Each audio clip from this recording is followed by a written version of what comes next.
ओम तत्सत ब्रह्माणि नमः। श्री छांदोग्य उपनिषद श्री शंकराचार्य भाष्य तृतीय अध्याय षोडश खंड आत्मयज्ञ उपासना। पुत्र की आयु के लिए उपासना और जप कहे गए। अब अपनी दीर्घायु के लिए इस जप और उपासना का विधान करता हुआ वेद कहता है, पुरुष स्वयं जीवित रहने पर ही पुत्रादि फल से युक्त होता है और किसी प्रकार नहीं। इसी से वह अपने को यज्ञ रूप से निष्पन्न करता है। निश्चय पुरुष ही यज्ञ है। उसकी आयु के जो 24 वर्ष हैं वे प्रातः सवन हैं। गायत्री 24 अक्षरों वाली है और प्रातः सवन गायत्री छंद से संबद्ध है। इस प्रातः सवन के वसुगण अनगत हैं। प्राण ही वसु हैं, क्योंकि ये ही इस सबको बसाए हुए हैं। जीवन से युक्त देह और इंद्रियों का संघात जैसा कि प्रसिद्ध है वही पुरुष है। तात्पर्य यह है कि पुरुष ही यज्ञ है। अब श्रुति सदृशता दिखलाकर पुरुष की यज्ञ रूपता सिद्ध करती है। किस प्रकार सो बतलाते हैं। उस पुरुष की आयु के जो 24 वर्ष हैं वे उस पुरुष संज्ञक यज्ञ के प्रातः सवन हैं। वे किस समता के कारण प्रातः सवन हैं सो बतलाते हैं। गायत्री छंद 24 अक्षरों वाला है और विधि यज्ञ का प्रातः सवन भी गायत्री छंद वाला है। अतः पुरुष प्रातः सवन रूप से निष्पन्न हुई 24 वर्ष की आयु से युक्त है। इसी से विधि यज्ञ से सदृशता होने के कारण वह यज्ञ है। इसी प्रकार पीछे की दोनों आयुओं से दृष्टु और जगती छंद के अक्षरों की संख्या में समानता होने के कारण उनके द्वारा अन्य दोनों सवनों की निष्पत्ति बतलानी चाहिए। तथा विधि यज्ञ के समान इस पुरुष यज्ञ के प्रातः सवन के भी वसु देवता अनुगत है। तात्पर्य यह है कि सवन देवता रूप से वे उसके स्वामी हैं।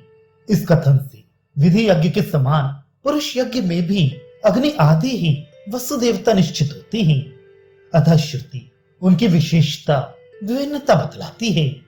पुरुष यज्ञ में वाक आदि इंद्रियां और प्राण आदि वायु ही वसु हैं, क्योंकि वे ही इस पुरुष आदि प्राणी समुदाय को वासित किए हुए हैं। देह में प्राणों के रहते हुए ही ये सब बसा हुआ है और किसी प्रकार नहीं। अतः देह में बसने अथवा उसे बसाने के कारण प्राण वसु हैं। यदि इस प्रातः सवन संपन्न आयु में उसे कोई रोग आदि कष्ट पहुंचाए तो उसे इस प्रकार कहना चाहिए, हे प्राण रूप वसुगण, मेरे इस प्रातः सवन को मध्याह्न सवन के साथ एक रूप कर दो। यज्ञ स्वरूप मैं आप प्राण रूप वसु के मध्य में विलुप्त नष्ट ना हूं। तब उस कष्ट से मुक्त होकर वह निरोग हो जाता है। उस यज्ञ संपादक को यदि प्रातः सवन रूप से निष्पन्न हुई इस आयु में मरण की शंका के कारणभूत कोई व्याधि आदि कष्ट पहुंचाए तो वे यज्ञ संपादन करने वाला पुरुष अपने को यज्ञ मानते हुए कहे, अर्थात इस मंत्र को जपे, हे प्राण रूप वसुगण, ये मेरे यज्ञ का प्रातः सवन विद्यमान है। इसे माध्याह्न सवन रूप से अनुसंतप्त करो, अर्थात इसे माध्याह्न सवन रूप मेरी आयु के साथ एकीभूत कर दो। यज्ञ स्वरूप मैं प्रातः सवन के अधिष्ठाता आप प्राण रूप वसु के मध्य में विलुप्त अर्थात विच्छिन्न ना हूं। उस जप और ध्यान के द्वारा वह उस कष्ट से छूट जाता है और उससे छूटकर अगत संताप शून्य ही हो जाता है। इसके पश्चात जो 44 वर्ष हैं वे माध्याह्न सवन हैं। त्रिष्टुप छंद 44 अक्षरों वाला है और माध्याह्न सवन त्रिष्टुप छंद से संबद्ध है। उस माध्याह्न सवन के रुद्रगण अंगत हैं। प्राण ही रुद्र है, क्योंकि ये ही इस संपूर्ण प्राणी समुदाय को रुलाते हैं। यदि उस यज्ञकर्ता को इस आयु में कोई रोग आदि संतप्त करे तो उसे इस प्रकार कहना चाहिए, हे प्राण रूप रुद्रगण, मेरे इस मध्याह्न कालिक सवन को तृतीय सवन के साथ एकीभूत कर दो। यज्ञ स्वरूप मैं प्राण रूप रुद्रों के मध्य में कले विच्छिन्न नष्ट ना हो। ऐसा कहने से वह उस कष्ट से छूट जाता है और निरोग हो जाता है। इसके पश्चात जो 48 वर्ष हैं वे तृतीय सवन है। जगती छंद 48 अक्षरों वाला है तथा तृतीय सवन जगती छंद से संबंध रखता है। इस सवन के आदित्य गण अनुगत हैं, प्राणी आदित्य हैं, क्योंकि ये इस संपूर्ण शब्दादि विशेष समूह को ग्रहण करते हैं। उस उपासक को यदि इस आयु में कोई रोग आदि संतप्त करे तो उसे इस प्रकार कहना चाहिए, हे प्राण रूप आदित्य गण, मेरे इस तृतीय सवन को आयु के साथ एकीभूत कर दो।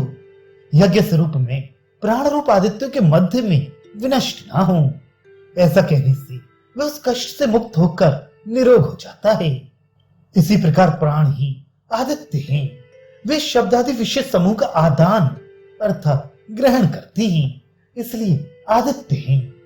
हे प्राण रूप आदित्य गण, तृतीय स्वरूपन को आयु रूप से अनुसंतत करो अर्थात 116 वर्ष तक पूर्ण करो, यानी इस यज्ञ को समाप्त करो।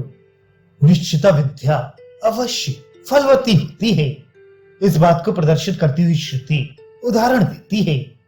इस प्रसिद्ध विद्या को जानने वाले ऐतरेय महिदास ने कहा था, अरे रोग, तू मुझे क्यों कष्ट देता है, जो मैं कि इस रोग द्वारा मृत्यु को प्राप्त नहीं हो सकता।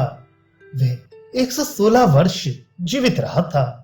जो इस प्रकार जानता है वह 116 वर्ष जीवित रहता है।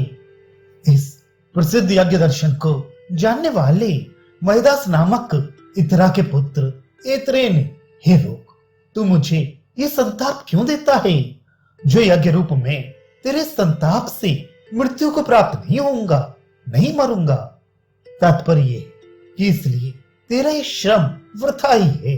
इस प्रकार कहा था। इसका पूर्व से संबंध है। ऐसे निश्चय वाला होकर वह 116 वर्ष तक जीवित रहा। ऐसे ही निश्चय वाला दूसरा पुरुष भी, जो इस प्रकार पूर्वोक्त यज्ञ के संपादन को जानता है, 116 वर्ष जीवित रहता है।